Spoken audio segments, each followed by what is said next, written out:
రావయ్యా సింగరాజు, రా రా రా కూర్చో.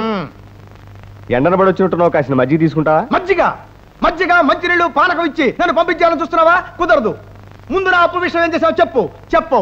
ఈసారైనా బాకీ తీరుస్తావా? తీర్చవు. పోనీ అసలు నుంచి వడ్డీ ఇస్తావా? ఇవ్వవు.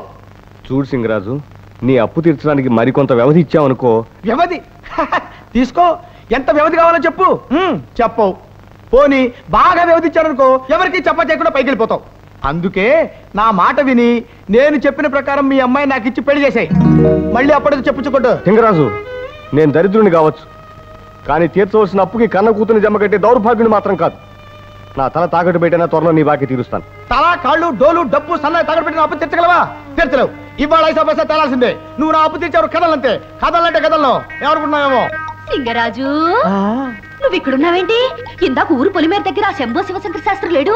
నీ బాకీ తీర్చాలని డబ్బట్టుకుని ఎదురు చూస్తున్నాడు. నువ్వు కనిపించలేదనుకో, ఆ డబ్బు ఖర్చు పెట్టేస్తాడు. ఒకవేళ ఖర్చు పెట్టేశాడనుకో, మళ్ళీ ఇవ్వగంటా?